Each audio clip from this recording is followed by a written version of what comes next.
The Sportsman's Alliance of Maine welcomes you to Conserving the Maine Outdoors on Legacy 1160 WSKW. Now, here are David and Mike. Welcome to Conserving the Maine Outdoors with David and Mike. Mike Shaw, another week has passed, and regular firearm season is over with. And we always start this program out the same way. What did you do in the outdoors last week? I don't even want to talk about it this week. Oh, depressing, Yeah. sad. You know, sad. it's a real bummer because I live right in the expanded archery zone, and I can just walk out my back door and go hunting. And I haven't been out yet this year. I still have a couple more weeks. Well, actually, no, just 1 week and another a few days, week. man. Yeah, week and a couple days now at this point. Well, I'll make an excuse. I've just been waiting for snow to be on the ground. Oh, is that what it is? Yeah, exactly. Oh, yeah. Yeah. You got to have your priorities straight, man. No, it's the same thing. It seems over and over again. Can I chime in yet? Or Yeah, because well, Mike, I mean, I know you live in Freeport, so you going to be hunting during the legal season, or are you going to be hunting out of season? Well, that voice She is in charge of the Maine Warden Service here. I better watch out. Yeah. No, I would call it quits at the end of muzzleloader. I see. Okay, just checking. Sure you would. Well, before we go too much further, that voice in the background was our special guest, the Commissioner of Inland Fisheries and Wildlife, Judy Camuso. We'll let her introduce herself in a second and really jump into this thing. I'm very sorry for you, Mike, because you're running out of time, buddy. I know, it stinks. And you got to get out there. I may have to come down there terrible. and wrench you right out of the place. And I might have to take go up you. to your place after seeing those pictures of your deer. Jeez. I know. I didn't do a heck of a lot in the outdoors last week. I did get a nice buck. Becky, my office manager, happened to coincidentally come down and hunt the same day. She got one 15 minutes after I did. So we're going to have her on at the very end to do a little segment about that story, because that doesn't happen very often. Mm-hmm. And so, but anyway, getting back to deer hunting season, you're spot on. Our family property is down in Waldoboro, and I hunted mostly there, and I just saw so many deer I lost track this year. Yeah, my friends keep telling me, I went out and saw 13 does. I'm like, I have a doe permit, but Yeah, I saw over 30 deer. I didn't see any because I didn't go. Yeah, and I didn't just see does. I saw bucks too. I just never really got the shot I wanted, and when I finally did, I did take a nice little buck. But now I was kind of bummed out. I do have a bonus permit, but I haven't been using it, and I just feel like one deer's enough. Why don't you go to use feed your my bonus family. permit and give me something to do? No.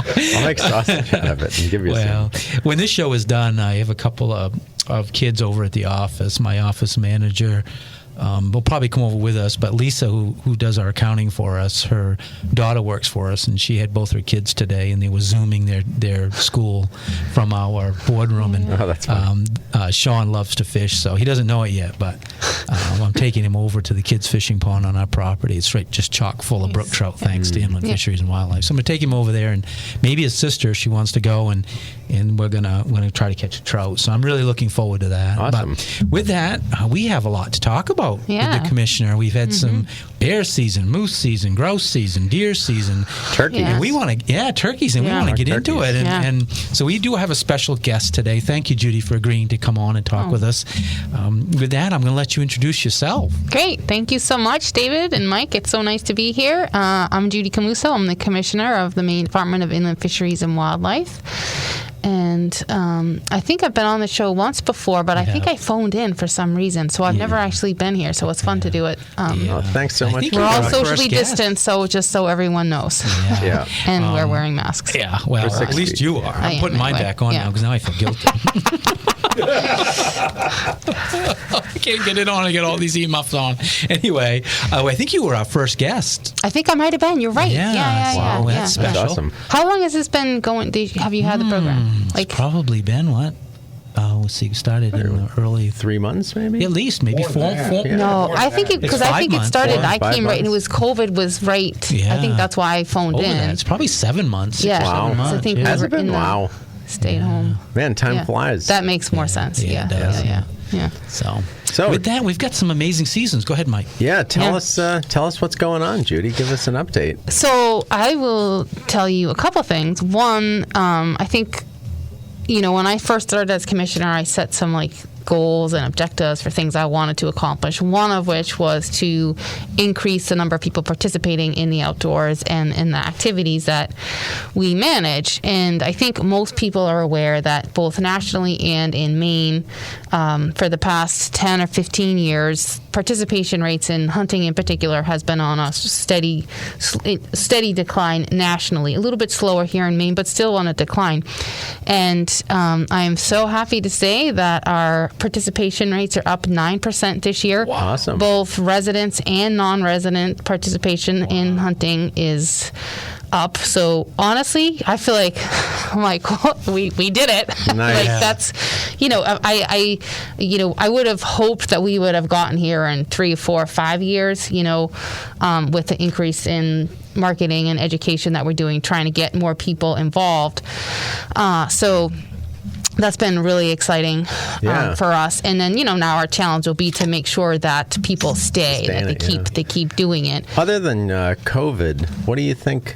Oh, it's what COVID. do you think the reasons? Yeah. Well, I mean, I guess I would say it's a couple things. One, people have more time right now. So like myself included, I'm not doing any public presentations or public appearances, and nobody's doing them. So, people have a little more time. I also think people feel like the outdoors is the safe place to be, right? So everybody feels more safe in the outdoors right now. And so that's fantastic. And it is the one place, that's still open. It's open. The outdoors are available for everyone. And I really think the other big thing is that our information and education staff have just been doing just a bang-up job of getting information out to the public, and through our social media platforms, our blog posts, our video posts, email communications. They have just been working nonstop to try and get the message out about ways people can participate, engage with the department, tools to get people out hunting and safely. So I think it was just kind of a perfect, assemblage of things, and that we had these really great marketing and education tools at a time when people were looking for things to do in the outdoors. I think the other piece of that too, for both of you, is that the deer population, and it was illustrated in the amount of doe permits that you gave out, is way up in southern Maine. The bear population's up. The partridge season this year, everyone was saying how great it was. I know on the first weekend I went, we saw over 100 birds between 4 of us. And so I think there's a plentiful amount of wildlife out there, the COVID impact. And to be honest with you, when you get more time on your hands, what priorities are you going to set? Do you want to sit in an office somewhere and read a book, or do you want to get out in the outdoors and enjoy nature? And for me, I just wrote a piece for the Sam News about that, and how in this horrible COVID pandemic, the bright spot has been I have been able to go out in the outdoors again and reconnect. So I think I'm not the only one who feels that way. Oh, no, for sure. I think people are just taking advantage of this opportunity. And, there's something to be said for the first few people go away, that first weekend of grouse season, and everybody in the state knew this grouse is great grouse hunting, right? So the word just travels so fast. And it's a big state, but it's still a relatively small community. And so, no, I think you're right. The wildlife, there's just abundance of wildlife. And we had really, any deer permits allow for a lot of opportunity for people to get out. And so, how about some of the other stuff, like the apprentice license? And how many apprentice license do you know offhand? Or I don't know offhand. No. I hunted with an apprentice this year. Yeah, no, I don't know pretty that. Nice. Yeah. I think you guys are aware we did make a change this year to allow folks to take hunter safety entirely online.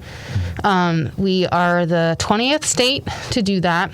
So this is something that's been kind of a national trend, and we still offer the course in person if people want it. We also still offer safe firearms handling in person if people want it. But I can tell you that since we started offering that in September, so we didn't have it until September. So between September and the middle of November, we had a 30% increase in the number of people who completed their hunter safety class. Wow. And of those people, we have pretty specific goals, target audiences that we're trying to reach. Of those people, more than 50% were between the ages of 19 and 35, which is our real target audience, and 36% were women. So we have long since suspected that the requirement to go to the class, on the in-person class, for women was in particular a barrier. Both the time, but also just an intimidation factor. I've met with other my counterparts across the country, and everybody's seeing the same thing, where historically we've had 10 to 12% participation by women in hunting. The rates for women taking hunter safety online course has gone up between 30 and 35 to 38% nationally. So that is a huge opportunity for us, I think. It was interesting. I was around on the advisory council before I got elected to office. It was a long time ago, and I'd rather not give my age away, but it was right before the doe permit system came in, the antlerless deer permit system came in. And I can remember quite a few of the older hunters in particular said, I'm all done hunting because now it just ruins the way that I hunt. I stalk them, you know what I mean? And I only get one chance a year anyway. And so there were a lot of that.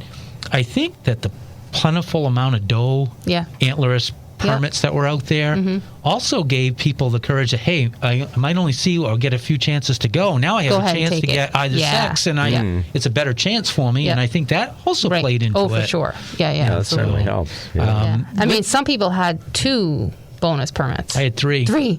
I think it's entertaining that as commissioner, I didn't get any. Well, you should have said something. I got one gifted. I had somebody transfer one. But it was the running joke in the office that I was one of the 15% that didn't get any bonus permits. That's a riot. Especially where you live. There's lots of right. I know. Like everybody that applied for one, I think got one. Wow. I haven't taken an antlerless deer in 20 years or more, but what I do is there's always a young kid or a new hunter that says, "Oh, I didn't get a permit," and I transfer them over, and I've been doing that for years. I even gave one to my father-in-law not too many years right before he passed away. He was a great hunter. That's a great idea. I put it in for him just so I can give them away. And it really gives. You can see them light right up. Oh, I got a chance for an antlerless deer permit. It's exciting for them. So with that. I think you gave out a record number of doe antlers. I should say antlers. They're not does. They're antlers permits. Right. 109,000. Are the number of tag deer? They must be up from the previous year. So I would say I looked at the numbers just earlier this week. So they're about comparable to last year. One of the things that Mike mentioned is the lack of snow, and so that does affect people's success rate. And I think a lot of people like you, David, prefer not to. They wait, and so this last week or 2 weeks, depending on where you live in the state of muzzleloader, contributes about usually 10% of the annual harvest. So we won't have the actual, the final numbers in until the 12th. Well, after the 12th, but. Yeah, that's amazing. You'll have them so quickly. I know, right? We'll have them on the 13th. Or the 12th at 5, whatever. Sometimes months and months and months to get those numbers. Oh, my gosh. Sometimes we would be starting the process to allocate the permits for the next year, and we wouldn't have the total harvest. I remember analyzed the year before. In the IF&W committee, we used to still have paper ballots. And not paper ballots.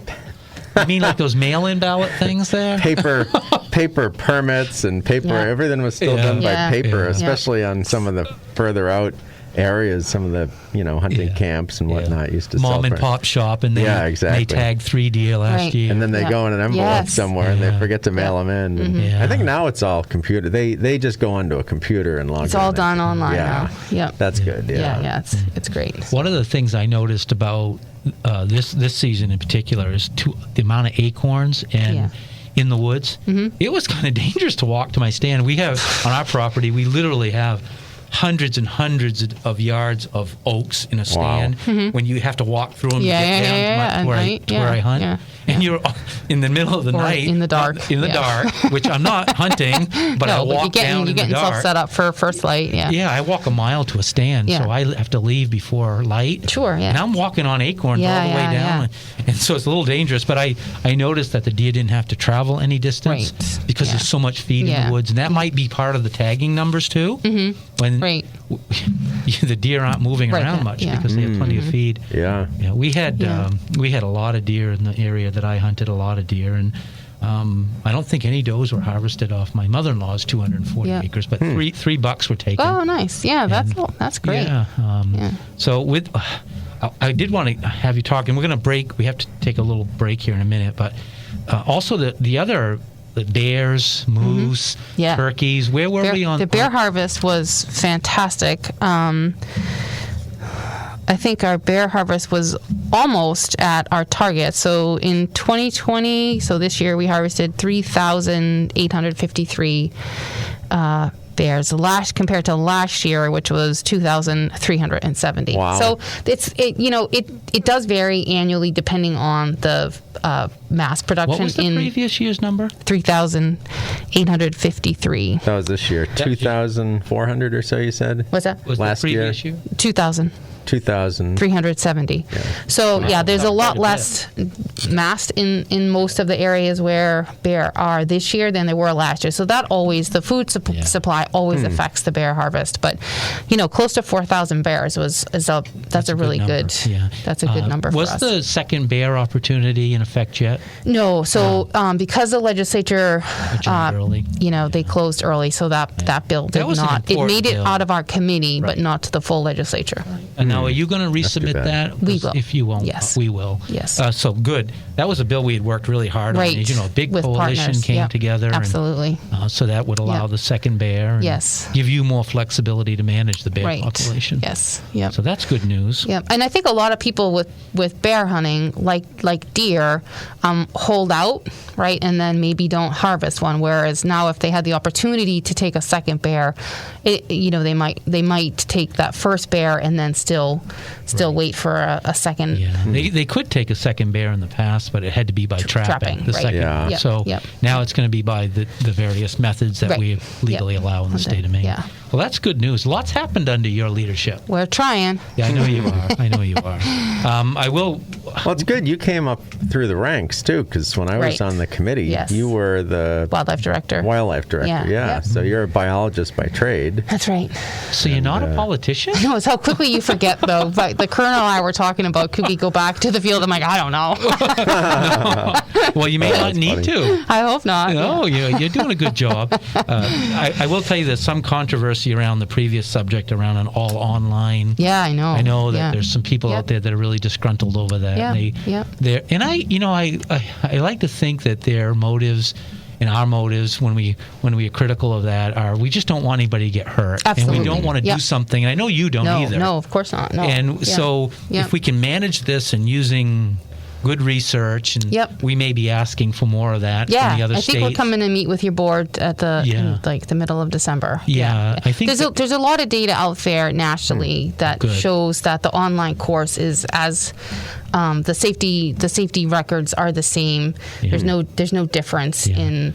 Yeah. I hope the I think people- it's important to remember two things. One, and I can speak to this from personal experience. That one is the majority of people who are taking the classes are at an age bracket that grew up learning online. So they are much more comfortable Yeah. with online learning, YouTube being everything, how to do everything, right? The other thing is for somebody that does not grow up with firearms, it really takes a long time to be comfortable with Yeah. firearms. And I can tell you that myself, that I did not grow up. I didn't actually see a gun in person until I started working at the agency. And I took hunter safety probably 2013. And it took me until this year to actually be comfortable with my firearm. And all of that was practice with different mentors that I had and going out and in the field. But that is that comfort, that safety level takes a long time. We are certainly always going to still offer those courses for people to help people get that comfort level, but it's not something that you get in a weekend or a day or 2 days. It takes a long time and a lot of practice to be comfortable with the firearm. So we are committed to continuing to provide that That'd be great, opportunity yeah. for people. Do we have just a straight up firearm, how to handle firearm course? So we're working on a go. couple. So you could take it right now through the hunter safety program, firearm safety or firearm handling, and we're working on, particularly now that we have the Summer Haven range, and we're working on some safety expansions to our range down in Freiburg, where we can have our staff there or range safety officers, our hunter ed instructors, go out and teach just a course just on safe firearm handling. And so some of those will be. Right now, we're still kind of struggling with how to do this during COVID, but right. So it would be limited number of participants, of course. But we had one, believe it or not, Bob Cordes and some of the hunter ed instructors taught one, I think it was 2 weeks ago, to the Women's Outdoor Adventure Club. And they had 13 women, mostly from Southern Maine, come up and get instruction on firearms handling. And they all replied, so it was the most empowering class they'd taken. They really enjoyed it and appreciated it, and are going to continue on with other what we call like next step programs. So you're just getting into this, so what are the next things you need to know to try and take down some of those barriers for participation? Hunting, as you guys know, isn't something that you could just take up and know how to do it. It takes a lot of time, a lot of practice, and it takes a lot of help from skilled hunters, and so we're committed to trying to provide those opportunities for people. I hope, Commissioner, that you'll consider us as a partner in that adventure. As you know, we're building an education center, and whatever role we can play in that, we really want to. And all the clubs as well. Yeah, and the clubs as well. I will share with you, and Mike doesn't know this as a board member, but I've been having conversations with Troy Ripley. Yep. And just this morning, Troy committed to a $5,000 donation to that facility. Wow, that's amazing. And we will be doing some dedication in his daughter's memory. Oh, that's amazing. She was tragically killed in a hunting accident. And Troy is he's just an honest, upfront, transparent human being who wants to do the right thing. Something good, wants to help in her memory and make sure something tragic like that doesn't happen again. And so with that in mind, we will be doing some sort of dedication in his daughter's memory. Oh. And then the money that he has donated, we'll do a match to it. Yeah. Oh, great. And we'll use it for our 4-H instructors so that they can teach the next generation how to do it ethically and safely. So shout out to Troy. He's really tried hard, and I think he will make a difference in the end. Oh, he had legislation you helped him with, and we did as well. Yep.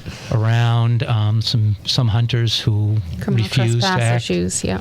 responsibly, and I know that's going to be reintroduced because that went the same path as the other legislation. Yes. Yep. So, that's actually probably a good segue into the next question that I have, or a topic maybe for the commissioner. But I think we probably need to take a break, short break. Sure. But this is a production of the Sportsman's Alliance of Maine.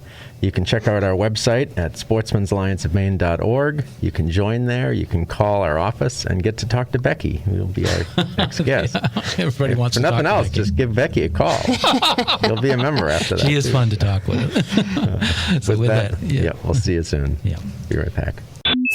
Conserving the Maine Outdoors will be right back.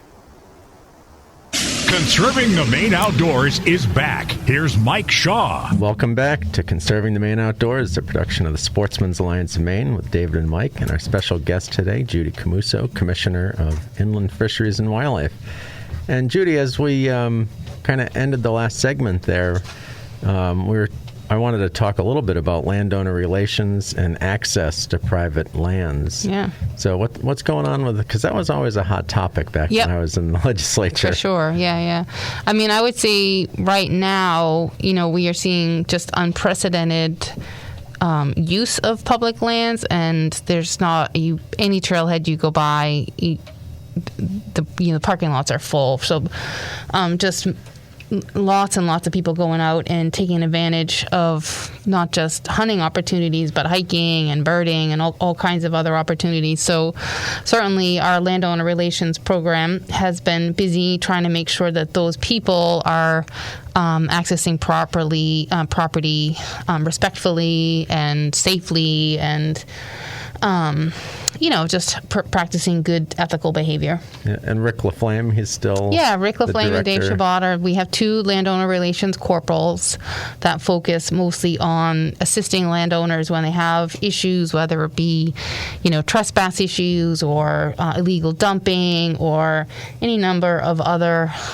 challenges that a landowner may face. Anybody thinking about dumping, you better think again, because you don't want to have Rick after you. No. Dave Shabbat, he's Or pretty good Dave, too. yeah. I unfortunately, with our education center, had to call him. We had serious damage done by a 4-wheeler in a stream on our property, and he came over and I showed him where it was, and about an hour and a half, maybe 2 hours later, he showed up at the door with muddy boots and said, I tracked him all the way back to their trailer and their brand new Yukon or whatever it was. Yeah. They'll get you. Yeah. Oh, yeah. No, they do great work. Yeah, it's a great joked, program. He asked me seriously what I wanted to do, whether I wanted to file, charges or whatever. And, sure. And told him no, but I said, what I'd like you to do is go back to him and tell him that in lieu of a fine and a summons, I'll take your 4-wheeler in restitution, and then let him hang for a minute. And he said he wouldn't do it, but he got a good chuckle out of it anyway.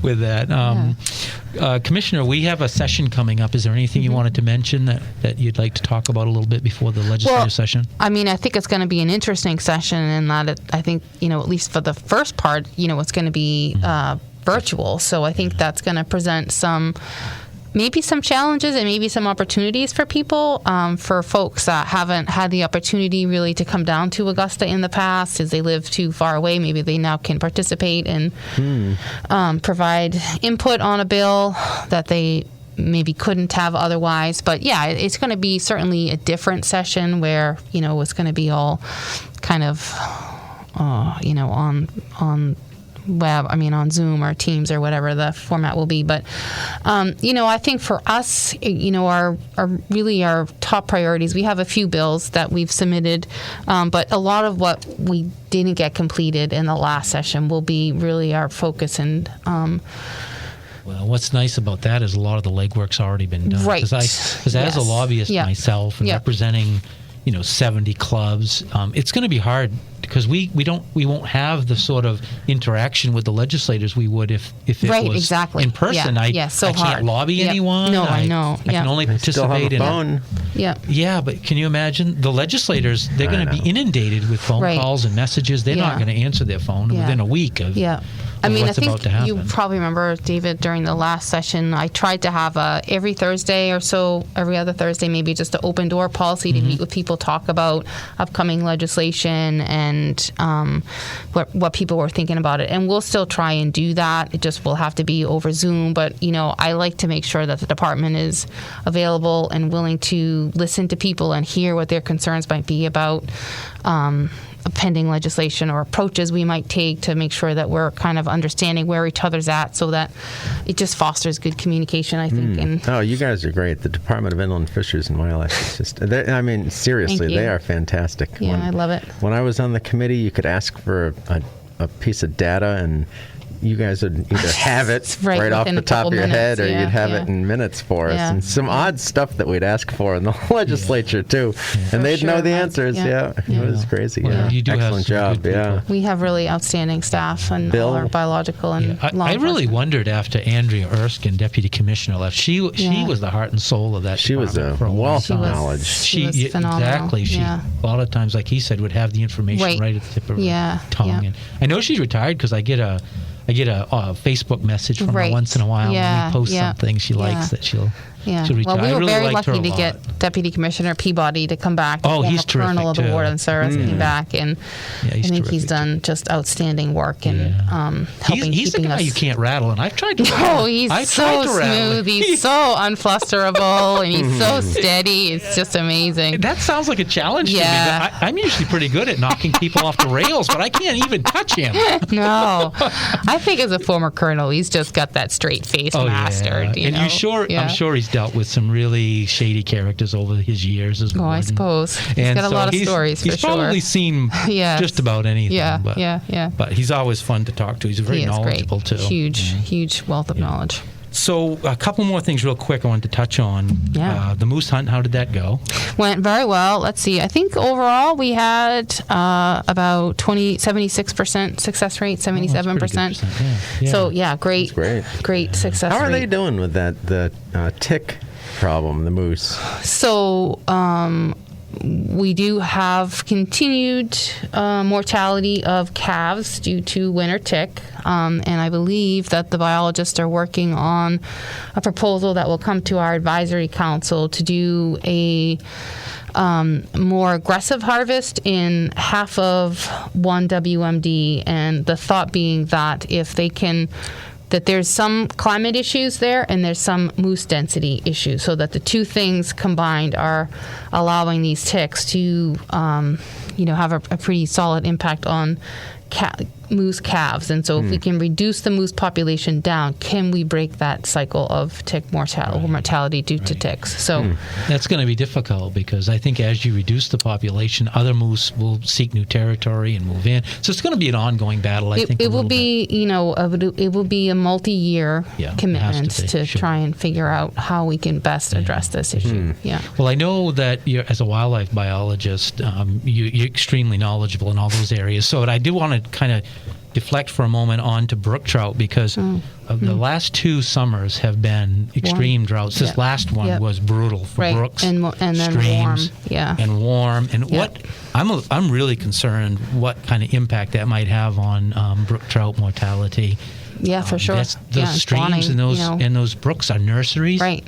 Yeah. I don't know what your biologists are telling you, but I can't imagine it could be good for naturally reproducing brook trout. No, certainly. It's a challenge in the fall when the spawning areas are practically dry and filled. What water there is really quite warm. So we're definitely struggling with.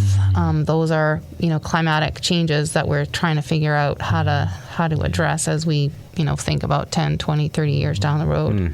The best thing I think we could do is to continue to maintain those riparian or those buffers on the streams and tributaries where the fish are spawning, and make sure that we can keep those areas shaded the best we can.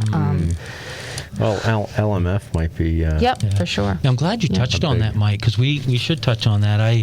I'm really concerned in 2 areas with LMF. One is protecting that language that prioritizes the purchase of deer wintering areas in certain parts of the state. That's crucial, and I want to make sure that is maintained. And in addition, what has happened the last year in particular is a group of what I consider to be anti-hunting folks have come in and tried to strip the language that mandates that it's open to traditional use, including hunting, fishing, and trapping.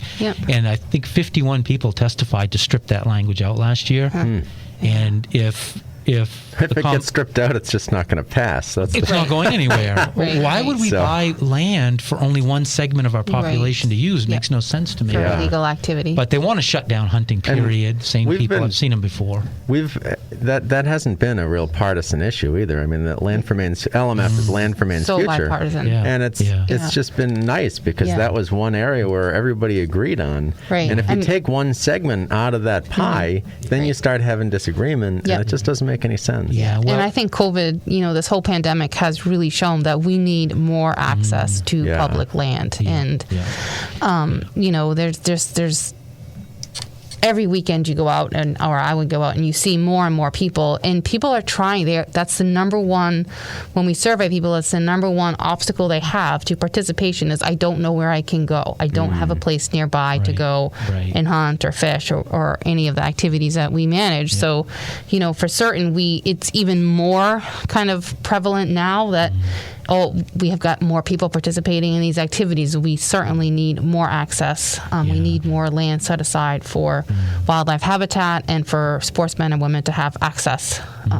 We'll be talking with you more about that. We're not really ready to go public with any policies yet, but we certainly want to work. State owns quite a bit of land already, and we want to make sure that that's where it's safe, is accessible, and people understand they can use it.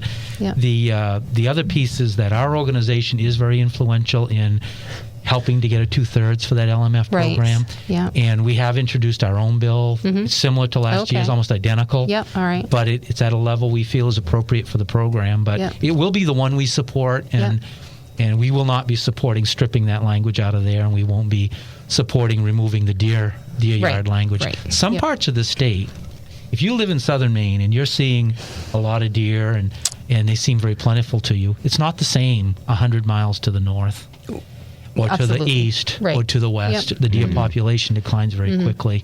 Yep. We need that habitat to winter over deer. Yep. And we know that, and it's a high Right. priority Sure. for us. Yeah, And I know it yeah. is for you too. Yep. Oh, yeah. Yeah. Yeah.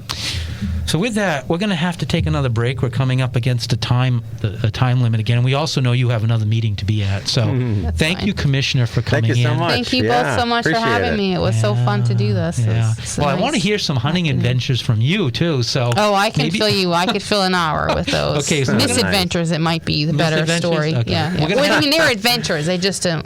Yeah. They're good adventures, but there's been no harvest. Okay. Other than birds, I did a Okay. really good job with birds this. Oh, nice. This fall. Congratulations. Yeah. That's Well, Thank you. Do you like deep sea fishing? I'm thinking we should try to get. I went tuna fishing probably 6 times last summer. Oh, wow, nice. Yeah, I love it. Love We it. should try to get Judy and Patrick Kelleher out on a Oh deep sea yeah, for fishing sure. trip. That would be Wouldn't that so be much fun? fun. That would be Yeah. great. Just yeah. no lobbying because I don't want to have to No report that. lobbying. No, to the Ethics no, Commission. no. When we go out, it's Yeah, for the it's recreation. all It's for fun, social. yeah. That's cool. decompression time. That'd be fun. Well, Yeah. thank Thanks you so much. Great. Yeah. Thank you both for having Appreciate me. it. I really Yeah. appreciate And it. unfortunately, we don't get to see your staff as much anymore. So know. say hello to them I will. for us. Yes, and thank you. We look forward to working with you another season. Likewise. All right, Thanks very thank you. much.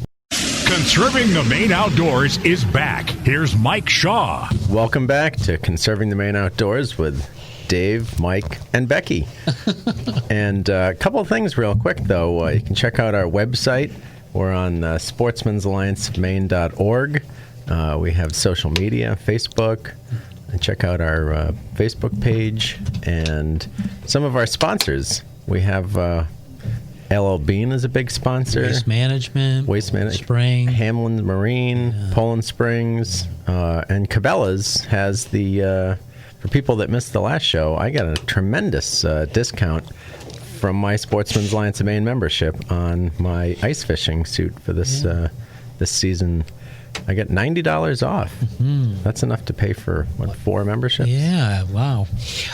Kittery Trading Post does a lot with us too. Kittery, yeah, definitely. Yeah, they've been terrific. Kittery to us. Trading Post is excellent, Yeah. too. So we have our special guest, and Becky, we don't even really have to introduce you because everybody at Sam knows I'm who you always behind the camera. are. Okay. Well, This time you're in front. yeah. Well, we do have listeners who aren't members. Becky is the office manager at the Sportsman's Alliance of Maine. You also do work for our legislative nonprofit, which is a C4, Institute for Legislative Action. And so, but you're an active outdoors woman, and you hunt, you fish. Your son does as well. I've known Duncan, your son, since he was about as high as my knee, and your daughter Kelsey. He must have been like just born or something. 2 months old. Wait No, a minute. literally, I he was think 2 months that was old. I think that was a backhanded I way think of it saying probably I was was, short. but yeah. Yeah. Oh God, I have to get my arms on that. So with that, we have our families have been friends for a long, long time. My wife Pam and I have done things socially with you and your family, and we had quite an adventure this fall, and we did some fishing with your son Duncan over on Damerscott Lake, and we went deep sea fishing. We can talk a little bit about that in a minute. But what's really unique and exciting was the deer hunt we participated in, and I want to give a little bit of context to it. My family has a property in Waldoboro. It's 240 acres. It's just prime wildlife habitat, particularly white-tailed deer. Amazing hunting there. And Becky's come down in the past. I think you harvested a buck in the past on that property. 2016. Yeah, you took Nice. a buck there. And Well, why don't you tell us about it? You can leave the part out about David's dud in his rifle every year if you want. You mean 'Cause this we don't wanna- year's? We don't want to This year's? embarrass him, year's. you know. So a little context. At least he claims there's a dud in his rifle. Yeah, well, I think he have just... I have those bullets on my counter at my office because I knew you wouldn't believe me. Yeah. What he's talking about is last year I was hunting and I had a dud in my rifle as I was aiming at a big 8-point buck, and I ended up harvesting the animal with a second round. But at the time I wasn't sure if it was my gun or the ammunition. Ended up being the ammunition because it happened again this year. I was hunting, and I think it was meant to be because it led to a great adventure a little bit later in the season.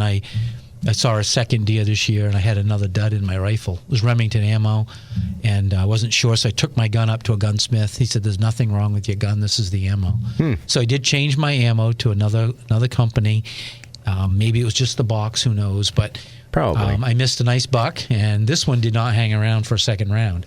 When he heard the click, he took off at 100 miles an hour, and I never saw him again. So later in the season, I had planned to hunt with Becky and her son Duncan. I wanted to mentor him a little bit more than I got a chance to do this year, and so he was planning to come down. He got called into work at the last minute, and I wasn't 100% sure Becky was going to come down to hunt. I think that was the second time you'd come down to hunt on the family property. I think so. Mm-hmm. And so I struck out down into the woods, and I was there, and the deer were running in all directions. They were right in the middle of the rut, and I'd seen a buck earlier in the morning, and this smaller buck came out, and I ended up harvesting that animal. And after I shot, I went down and found the animal. I was dressing it, and I heard pow, and that's where I'm going to leave it, Becky, is pow. Can you tell us what happened? Oh, my goodness. The day began. No, just kidding.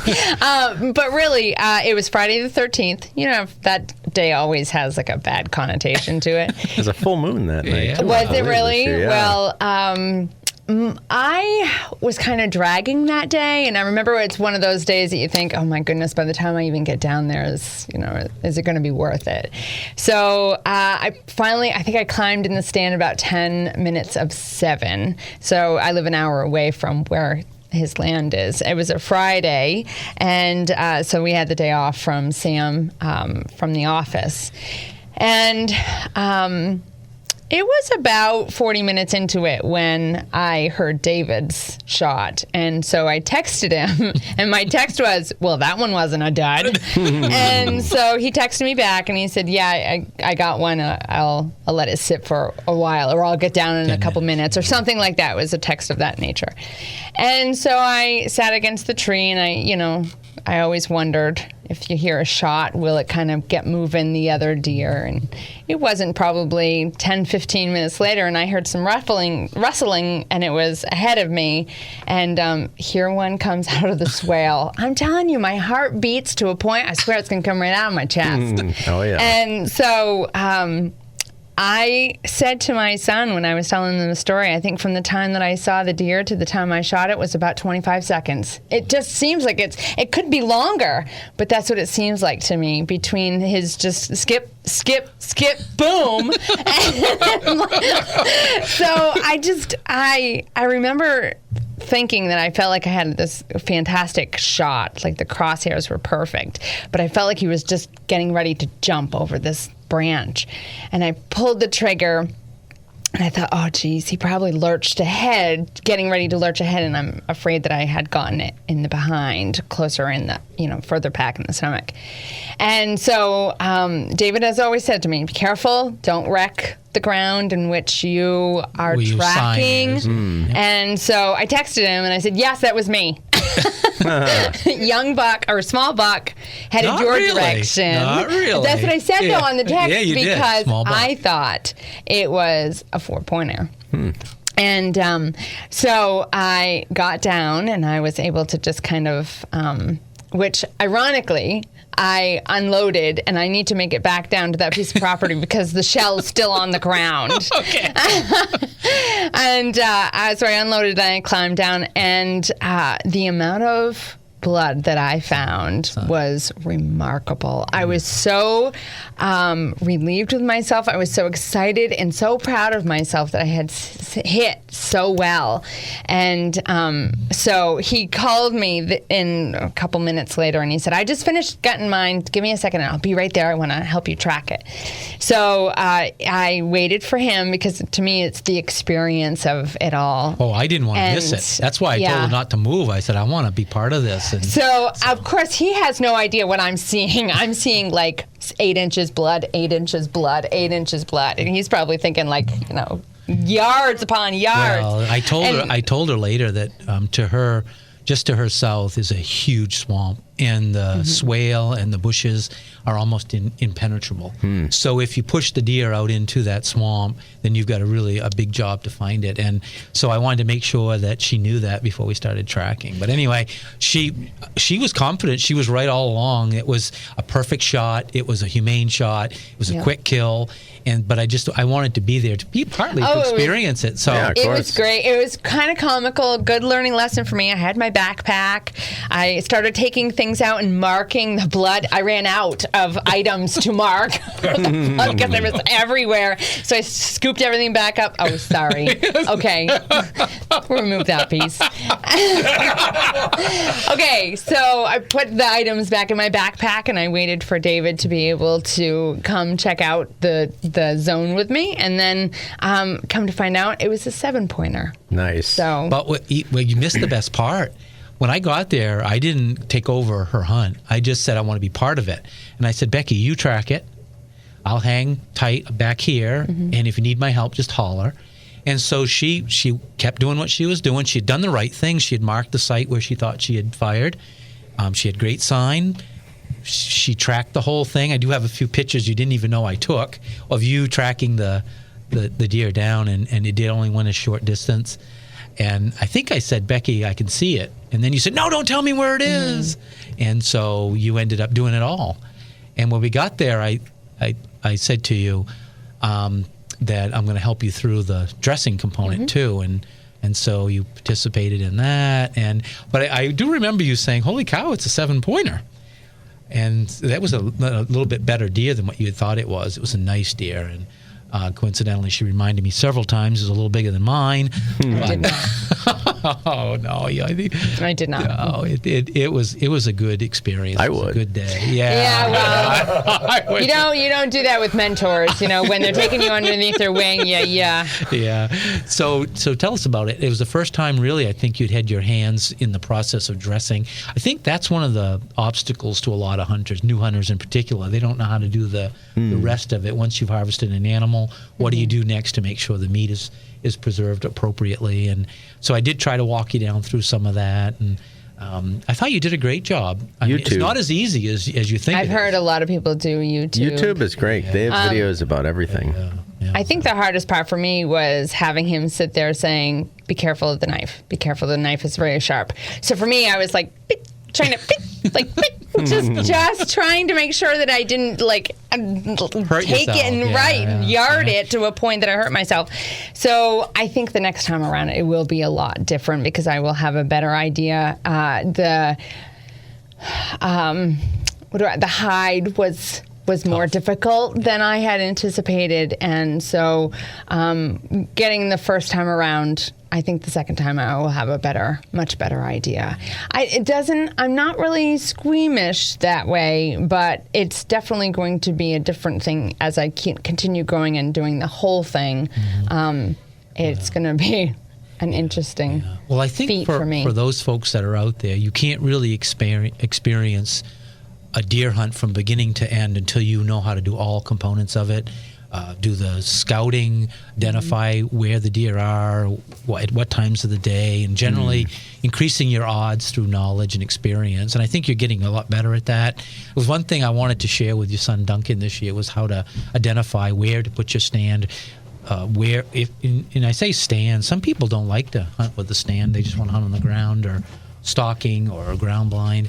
And so that's all the fun part of hunting. And in your experience, for me, the best part was watching you harvest your animal, but also getting through the process once you've taken an animal and getting it to the meat cutter.